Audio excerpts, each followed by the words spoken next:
Do you apply information you found online to help you get through some challenging parenting moments? Have you noticed that some parents will cite one or a handful of scientific articles to prove that their point is correct? And do you know how scientific research is conducted on babies and very young children?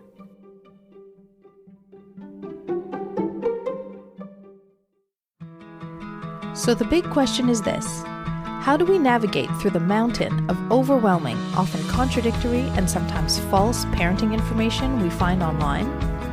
What parenting information should you believe and apply, and what should you reject? That is the big question, and in this podcast, we will help you understand what underlies your child's behavior and explain how to react in a way that favors your child's optimal development. I'm Alexandra Scherzer, and welcome to the Wise Parenting Podcast. If you're a parent today, you don't have to look very far before finding parenting information that is pertinent to the particular concern you're looking into. From blogs and forums like Reddit and Quora to public and private Facebook groups, from YouTube videos to Instagram captions, podcasts, and independent websites, the list goes on and on.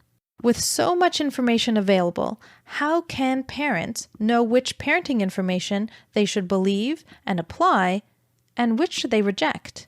When an online source refers to a scientific study or a handful of scientific studies, can parents rely more on these than other sources? I discussed this with my mom, and here is part of our conversation. Okay, so I thought maybe we could talk about scientific research. There's this trend that I've seen since becoming a mother that if you want to find backing to doing X, Y, or Z, you can get online and find a whole series of articles posted by different types of people that will make you feel like you're doing the right thing because you found all these articles that say that it's good or that you should do something. Problem with this, all kinds of people are posting, anybody can post anything, and there's a lot of contradictory information, which is really why we started this project, because I wanted to help other parents find some clarity in all of this sort of information chaos online. So I thought maybe we could go over what actual science research is like, how is it conducted, and how does the information rise to the level of best practices in child development and parenting? Mm-hmm. Well, I'll answer the last thing you said first, is that you can never rely on one article to say that the information they've given you or the information they've derived is solid and that you can rely on it. It has to be confirmed, and it has to be confirmed by many studies.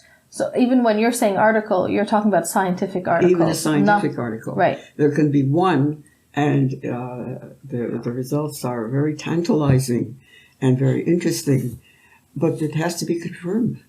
It has to be confirmed by other articles, maybe using different samples. By samples, I mean different people participating in the research to show that it holds and for whom it holds. Because certain practices can hold for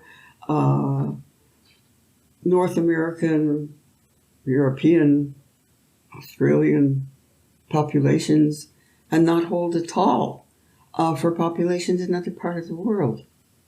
So when you read an article, you have to be aware of many things. But one of the things is you have to be aware of it. Is it pertinent to you in the world that you live in, you as a parent? So I think part of the issue here is that I don't think many parents are reading scientific articles to begin with. No, I'm not. Yeah, I know. I know. It's very hard. And that's why I guess you and people like you have to rely on people like me who read the scientific articles and write the scientific articles. Parents who are interested in learning more about a parenting concern usually end up relying on others to summarize what they should do or not do. And this isn't a criticism, it's just a fact of being a parent today and how parenting information is shared. Some parents will read scientific articles, but there's something to be said about having the training and experience to know which articles to read and refer to, and being able to select which articles are pertinent to the topic and for whom they're pertinent for, and which articles are not. So here's another clip from this conversation I had with my mom. I asked her what parents can do about this when they're trying to zone in on best practices in parenting. So I think you have to look at the credentials of the people that you are reading or listening to. You have to look up, if somebody says they're a member of the association of such and such, you have to look up association of such and such and see what it is. The chances are that many of the associations out there of people who are trying to give you advice do not have the same accreditation as somebody who will tell you that they're teaching at Stanford in the Department of Psychology and they have 20 years experience. Right. I think that this brings to light the fact that this is why we started Dr. Solomon's Wisdom. This is why we started the Wise Parenting Academy, because truth be told, a parent of a 5-month-old isn't going to be looking into accreditations, isn't going to be reading scientific articles, and even if they are, they won't be reading enough of them to make sure that they're confirmed that they're what they're really being told is really best practices to date. Right. Now, let's move away from the mountain of often contradictory information that parents can find online to look at the specific research that is currently being conducted in child development. Babies can't talk, so one would assume that the researchers have to get their answers somewhat differently from studies conducted on adults. So how do researchers know what's going on in a baby's brain, for example? I wanted to know more about this. Best practices in parenting are founded in solid scientific research with multiple scientific articles drawing similar conclusions. So I asked my mom, how is research conducted for the early years in child development? Here's her answer, as well as a clip of where our conversation led to after she answered my question. Well, with very young babies, they use sucking. When children like something, they suck more quickly. Okay. We also use vision. When they're interested in something, they look at it longer. And when I say longer, I'm just, I don't look at an individual baby and say, oh, he's looking longer. But you see that all of them, all your sample, are looking longer at squares rather than circles. We also can use now measures of brain waves and heart rate. So we can see when a child gets upset, we can measure the heart rate. So we have all kinds of technical abilities now that we didn't have before. Measuring brain waves, measuring heart rates, on top of the observations of their sucking and their looking and their activity. Like if a baby is looking at something interesting and then you turn it off, and if they make certain movements, you turn it back on, it doesn't take very long for them to catch on that if they want to see this interesting spectacle in front of them, all they have to do is kick their legs. And they can do that by 3 months. Freud. Which was when? Freud started publishing in the early 1900s, saying that very early childhood, the first 5 years are very important. And the more we use our technical, logical abilities, the more we learn that even younger, maybe the first 3 years, are very key to development. Because you're setting up basis for development at that time. Right. So in working on Dr. Solomon's Wisdom, I've come across this concept of the first 1,000 days. If you don't think quickly and do math quickly, first 1,000 days really are the first 3 years. That's right. Well, yeah, because in the first 3 years, what you're setting up are all the emotions, All the emotions are there, and the emotional reactions are there. And huge cognitive development, connections in the brain. The more you use these connections, the more efficient the brain becomes. And looking at it the other way, what the child doesn't get in terms of contingent stimulation, brain connections are not made or dissipate or put aside for some reason that we don't understand yet, but simply don't work. The expression, use it or lose it, let's use it in this, means that if certain connections are made and then not used, they disappear. Like if a connection for being joyful and happy is not used often, it disappears, and you're getting yourself a little person and maybe an adult who does not get joyful very often, if at all. Because the more neurons that are connected, the stronger the ability that's being connected. I was listening to a podcast where they were talking about the early years and the first 1,000 days, and they made it a very strong point that what's going on in these very early years of a baby and child's life is that we're helping to build their brain, which will be the machine that they will use for forever.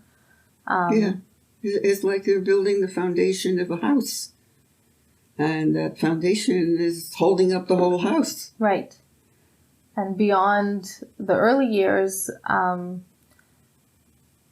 there isn't much we can do, or it would take an extreme amount of effort to tweak the brain that was created in the first few years. Exactly. Well, I get back to the analogy of the foundation of the house. If the foundation is not strong, there's going to be problems with water leakage. There's going to be problem with wind damage. There's going to be problems if you live in an area where there can be a hurricane or any kind of physical climate change.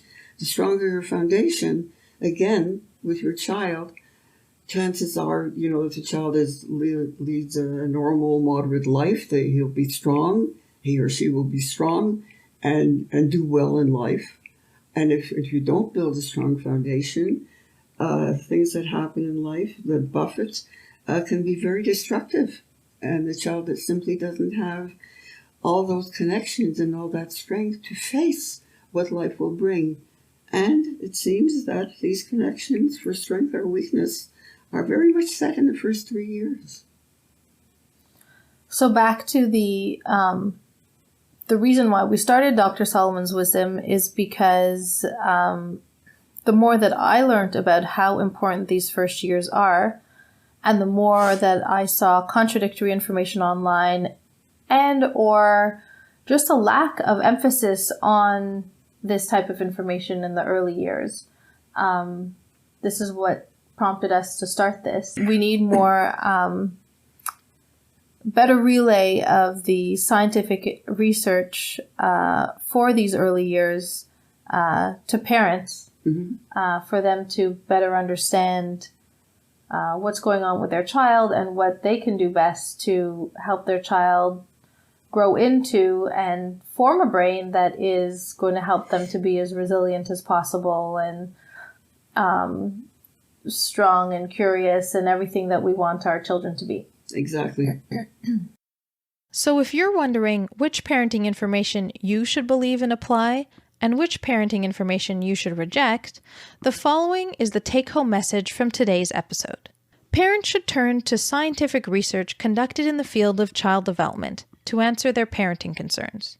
Not an opinion, not in articles that boast, been there, done that. And parents should also keep in mind that sourcing one or a handful of scientific studies isn't sufficient to draw best practices from in child development. Best practices result from multiple scientific studies with proper research methods that are confirmed. So how can parents trust that the information they're receiving is solid and that they can rely on it? My mom suggests to start by looking at the source of information. Is it being given by someone who has significant experience in child development? And is the person accredited? If so, what is their accreditation? And if you want to take it one step further, look into how the organization accredits its members. And finally, we ended the episode with a clip that led us to talking about the first 1,000 days of a person's life. The reason we included this part of our conversation was to emphasize how important the first 3 years of a child's life is in terms of forming the brain that he or she will use and rely on forever. For parents who are looking for reliable, best practices in child development and parenting, an easy red flag to look for is information that either downplays or simply overlooks how a baby or young child's brain develops. It all boils down to this. Parents should primarily look to information that is being given by someone who has significant experience in child development, is accredited by a renowned organization, and who points to or acknowledges how brain development is impacted by what they're suggesting. We hope that you found today's podcast helpful. Come say hi on social. Our Facebook and Instagram accounts are @Dr. Solomon's Wisdom, all one word. You can subscribe to the Wise Parenting Podcast on any podcast app, including Spotify, the Apple and Google podcast apps, or wherever you listen. Parenting advice keeps changing on us, depending on what you read and who you listen to. This is making parents feel like they're doing a bad job. And worst of all, many parents today don't know who to trust for what is probably the most important job they'll ever have. So if you're the parent of a young child and you would like to feel clearer, more confident, and more at ease about your parenting decisions, then the Wise Parenting Academy can help you get there. With on-demand access to foundation lectures and seminars in digital, print, and audio, as well as exclusive one-on-one guidance from Dr. Solomon, the Wise Parenting Academy is the perfect next step to building the best long-term outcomes for your child. Come check us out at thewiseparentingacademy.com. Thank you for listening, and we hope you will join us again.